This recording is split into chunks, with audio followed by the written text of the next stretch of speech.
I'm learning to stand the more that I fall down. It's the law of inversion, and it's all turned around. And I'm staggered by the clash inside my soul.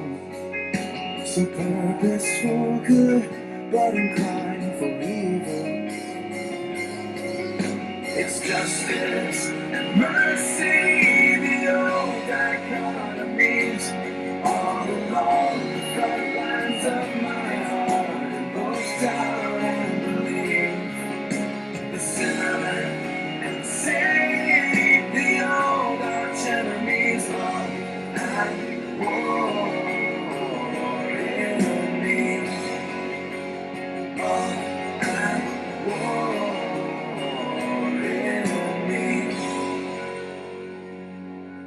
I was born depraved, but created for the divine. With death in my bones, in my heart, eternal life. I long for Eden, but I kill for Rome.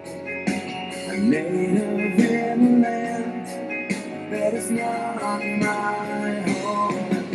It's justice and mercy, the old dichotomies, all along the front lines of my heart, it goes down and believe. The sinner and saint, the old arch enemies, all at war in me, all at war.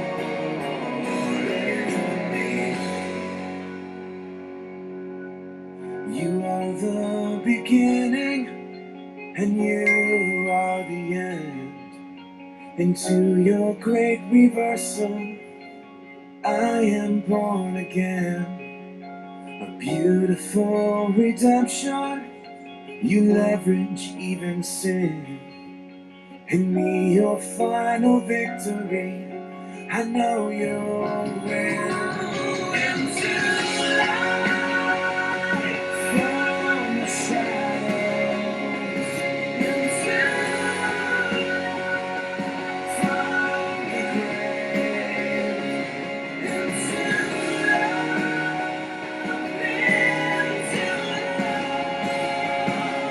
it's justice and mercy, the old dichotomies, all along the front lines of my heart, it goes down and believe. The sinner and saint, the old arch enemies, all at war in me, all at war.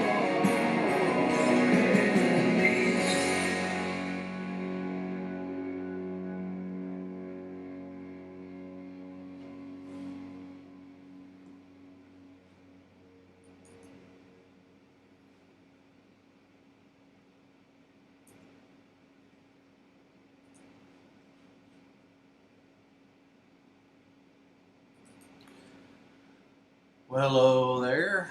That was a group by the name of Down Here. Sounds like a southern band, but actually, I think they're actually Canadian, of all things. Um, but that was one of their songs called At War. Interesting little tidbit of information because you never know when you tune in what you're going to get. But a little bit of tidbit of information the lead singer of that group sounds very similar to and a lot like Freddie Mercury, who was the lead singer of Queen back in the day. I'll remember you probably have seen the Bohemian Rhapsody song movie and you know the Queen song. I know everybody knows the Queen song, right? We Will Rock You and all that kind of stuff. Anyway, but interesting is that they actually did like a competition to find someone who sang just like Freddie Mercury back before they were doing the movie. And actually, this dude, that lead singer, actually sang in the movie Bohemian Rhapsody 4 as Freddie Mercury. But Anyway, originally did this contest, and he submitted it and actually won the contest. But then afterwards, they took the prize away, whatever the prize was, because they said he was a professional singer since he was in a Christian band. So he kind of lost out on that. But anyway, so that's just extra. That's just, in the South, you'd call that lagniappe. So there you go. That's 30 seconds of your life you'll never get back, but you've got that information. All right, moving on. We've been talking about something far more important, about abiding in Christ and abiding in the vine in John 15. And what does that mean? What does that look like? As a Christian, we're called to abide in Christ. And so what does that look like? What does that mean? It's we're looking at the book by Andrew Murray called Abiding in the Vine, or Abide. And then we're also looking at this particular book as well, or using this Abide in Christ book here. That's a workbook that kind of takes you day by day through different passages of Scripture. So if you don't have those, you can get those and through Amazon and follow along with us. We are up to John chapter 5. We did chapter 5 verses 1 and 2 last week. This week we're going to pick up again with 2, 3, and 4. So kind of let you know where we're going and kind of what we're going to be doing with that passage of Scripture. So as we begin here, we're going to begin with verse 2, which we looked at last week as well. Every branch in me that does not produce fruit, he removes. And he prunes every branch that produces fruit so that it will produce more fruit. We kind of talked a little bit about that last week, but really what we're talking about here is the idea of fruit and fruitfulness, and that the result of a relationship with Jesus is that our life should produce, our lives should produce fruit, because we are a disciple of Jesus. We're a follower of Jesus. The disciples part is to remain in Christ. The word remain is the Greek word meno, which is used actually 11 times in this chapter and 40 times in the entire gospel. 27 times in John's letters that he has written here in the gospel, and then 1st, 2nd, and 3rd John. But what does that mean to remain? It means to stay, to take up, to hold on to take up residency, to persevere in believing. It's to be grounded in. And part of that grounding in, remaining, has to do with the idea of responding in obedience and following through and doing what we're called to do. And because Jesus is, he says, the true vine. We talked about that last week and what the vines represented and what that meant. And our role is the branches. And then oftentimes we kind of get that idea backwards, where we think that we're just we're the vine, we're the ones who are in charge. But God has told us in His Word that Jesus is the vine, and from the vine is where the fruit is produced. It's produced on the branches because the branches are connected to Christ. So you're not going to be able to produce the fruit of love, joy, peace, patience, kindness, goodness, gentleness, and self-control in the way in which God tells us to, of what that is, because if you're not connected to the vine. So being connected to Jesus as the one who gives life, the one who gives love, the one who produces joy and peace, those things flow from Him through us and out of our lives because we are connected to Him. And so that's what Jesus is saying here. He says, every branch that is in me that does not produce fruit, He removes. Now, and He prunes every branch that produces fruit so that it will produce more fruit. So He says, first of all, if you're not connected to Him, if you're not in the vine, He prunes you, He removes you, He takes away the dead branches, or the dead wood, if you will. Every branch that doesn't bear fruit, He gets rid of. The father, the gardener, gets rid of that which is dead wood. Fruit bearing branches should be distinguished and should be seen as differently than branches that don't produce fruit. So in other words, what that means is this: you say you're a Christian. Oh, I'm a Christian. I agree that Jesus is the Messiah, that he died on the cross. Yeah, I agree with all of that. I have a total agreement with that. But Christ has never changed your life because you don't follow him. You do your own thing. You live your own life. Then you're not connected to the vine. You're not in the vine, because connecting to the vine and being in the vine has to do with a relationship. It's a connection there. Just agreeing doesn't mean that you're connected. You say, well, how do you know that? Why is that true? Why would you say that? Well, the Bible says that the devil, the demons, agree that Jesus is the Son of God. They agree Jesus died on the cross. They have a knowledge of it, but yet they are not connected to him. Likewise, the same could be said for you. Just because you identify yourself as a Christian is not the mark of a Christian. A Christian is marked by how God identifies you in his word. You say, well, I don't like that. I don't agree with that. Well, that's fine. That's perfectly fine. You don't have to agree with it, but you can be completely wrong and not agree with it. And so what we see here is that the Bible tells us, this isn't Jason telling you this is actually Jesus' word saying that if you are in the vine, you're going to produce fruit. And if you're not producing the fruit in your life, of the Christian fruit in your life, then you're not connected to him. But now he does also say, though, so does that mean then that those who are connected, those who are in Christ, that they are never going to experience hardship? Because sometimes people get the idea that, oh, well, once I become a Christian, life is good and I never have any issues, I never have any problems. They forget the fact that Jesus was crucified. They forget about the fact that the majority of the followers of the early church, especially the disciples, were all executed or imprisoned or all the above for their faith. They kind of forget about all that. But notice what he says here. He says that he prunes every branch. It's interesting when you look at the original language, the Greek language of how this passage is written. What he literally says is that the Father cuts off or completely removes every branch. But he says, and he prunes or trims every fruit-bearing branch. Why? So that it will produce more fruit.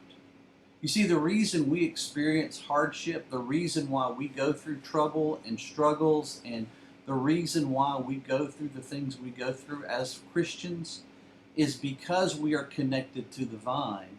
And God uses those things to produce fruit, and even more fruit. In other words, God doesn't just want us to produce a little bit of fruit. He wants us to produce more and more and more fruit. Not for ourselves, but for him and for his kingdom. A guy by the name of Charles Wood wrote a little bit about pruning and the idea of what it means to prune. And one of the first things he says and reminds us is that God uses people. The way that God prunes us is that he uses people to prune us. There are, people say ugly things to us. People can be ugly to us, and sometimes God will use those circumstances as a means of pruning away the dead wood in our lives. He uses people to hold us accountable, to encourage us, to build us up, to challenge us when we're in error. And he does all of that. He uses all of that as a means of trimming back or pruning us. God uses the problems of our lives, the suffering of our lives, to bring about the circumstances of our lives to bring about that pruning. Because the idea of to prune is to remove away that which is keeping the branch from optimal fruit or producing optimal fruit. He uses the pressures of everyday life. Because, when we experience the pressures of everyday life, the suffering, the problems, we experience people, we either turn inwardly and rely on ourselves, or we turn to God.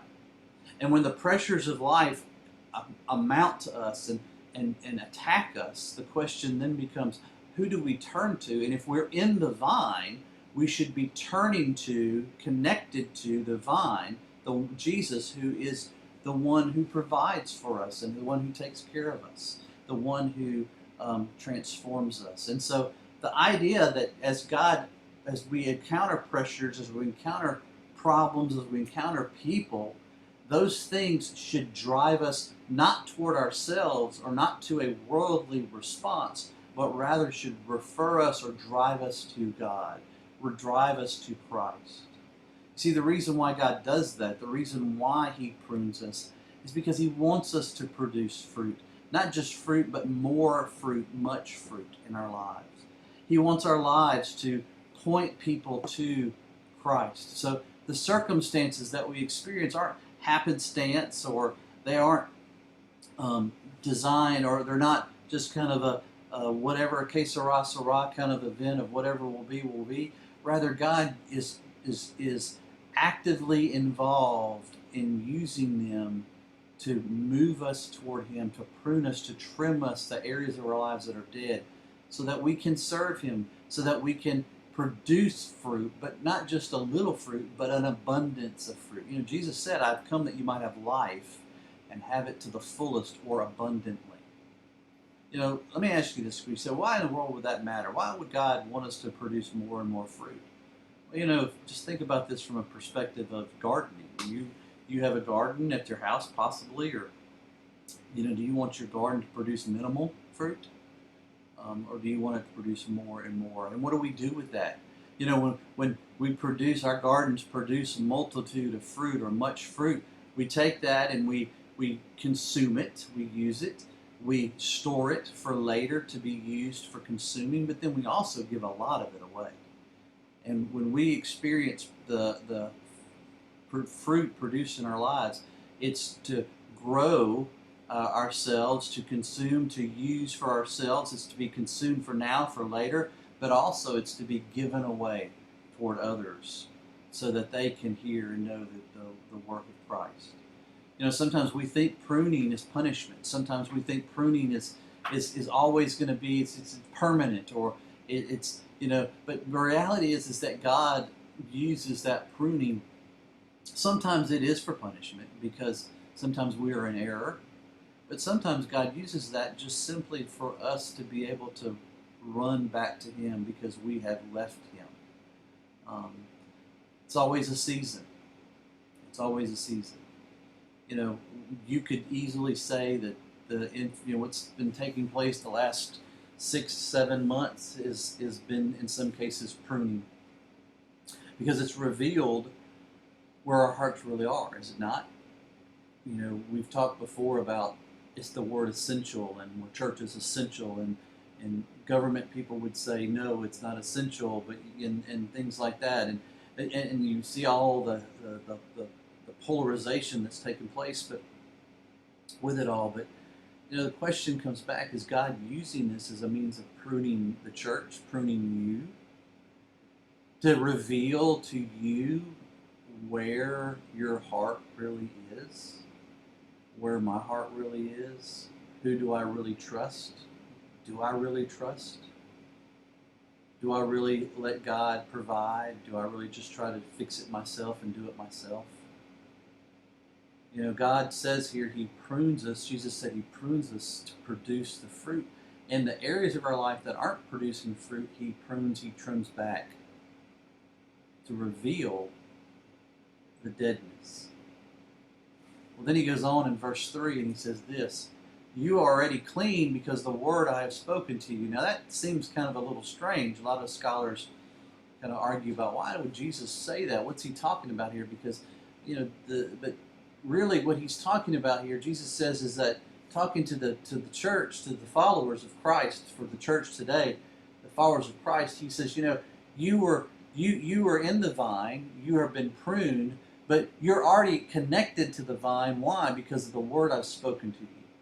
He says here He's showing the power that He has, that through the Word of God, through His Word, Jesus has saved us, He's cleansed us, and He's teaching us, He's developing us, He's growing us in His Word and through His Word. And so He says here, for the vine that's connected, He says, as you are connected, God prunes you, He trims back areas of your life, but He also, God will grow you through His Word and through interacting with Him and knowing Him not only in relationship, but knowing Him through His Word. And then he also says in verse 4, he says, remain in me and I in you, just as the branch is unable to produce fruit by itself unless it remains on the vine, neither can you unless you remain in me. And that kind of gets to the heart of this lesson or of this whole series, which is to abide or to remain in Christ. Or what does it mean to remain in Him? He says, remain in me and I in you. You know, or the new NIV actually will say, if you remain in me, and if you remain in me, I will remain in you, is the actual NIV translation. You know, in other words, it kind of looks like a conditional. In other words, what's he mean by here? Well, what does he mean by that? Well, what he really means and what Jesus is saying here is, he says, you know, if you're in me, I'm in you. If you really are in me, if you really do know me, I am there with you.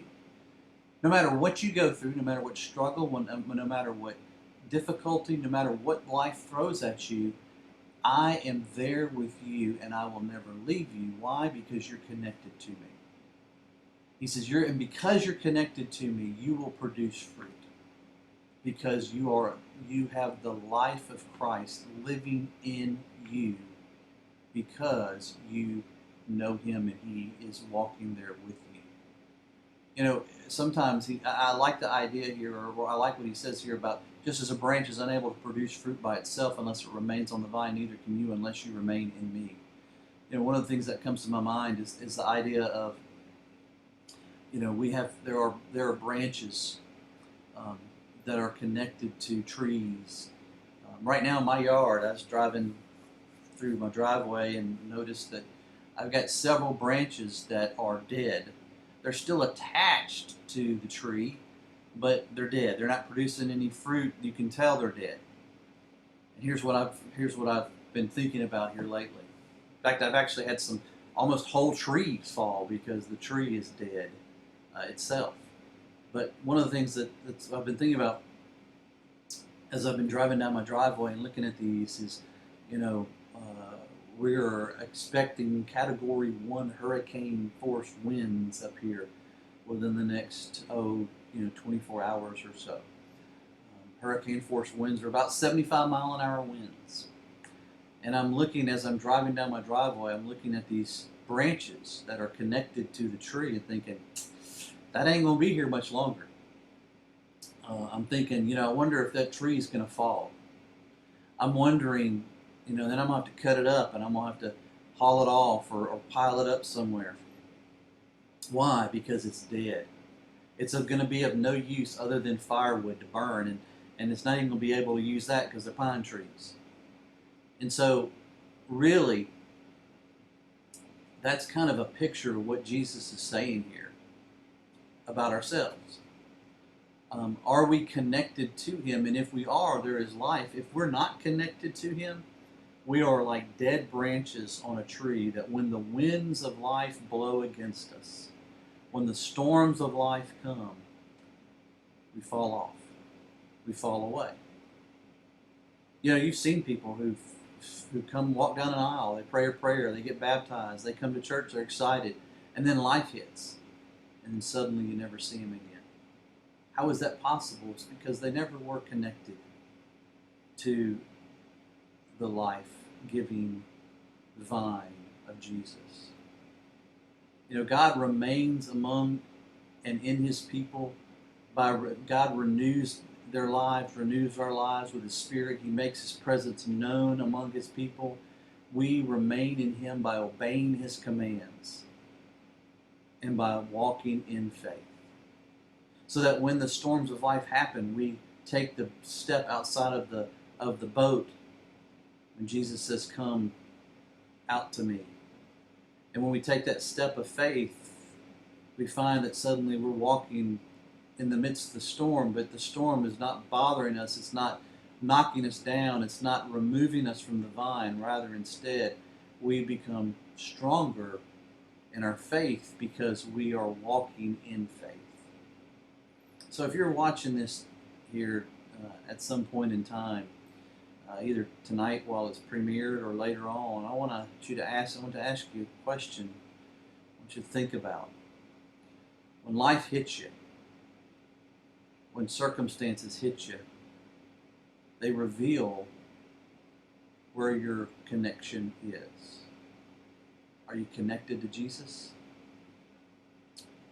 Are you following him and taking steps of faith? Is there fruit being produced in your life? Is there evidence of Christ in you? Not in your words, not in your opinions, but in your life. And my prayer is, and my hope is that if there is not that evidence, that you will turn from your sin and trust in Jesus Christ alone for your salvation. Next week, we're going to continue looking at this John 15 passage, and so I encourage you to continue to read ahead and pick up in verse 5 and continue reading John chapter 15. Also, I want to remind you of a couple announcements as we kind of break off as well.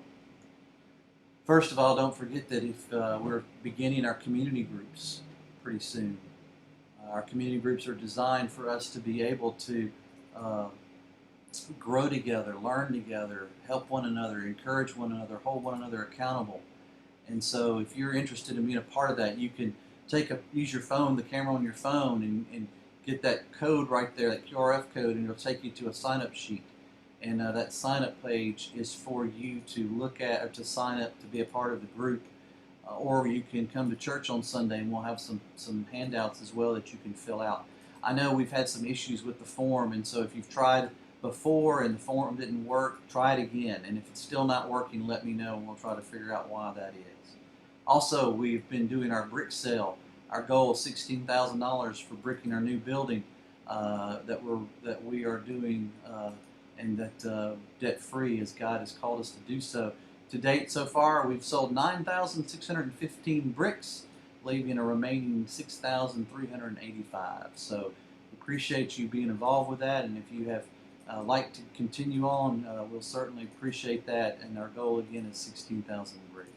Also, last thing, if you're not using Faith Life, we want to encourage you to use Faith Life, because Faith Life is not just an app, not something that there just to have an extra app on your phone, but have resources to help you grow in your faith, such as free Logos Bible software, as well as Faith Life TV with classes and things you can watch online, as well as other ways to help you grow.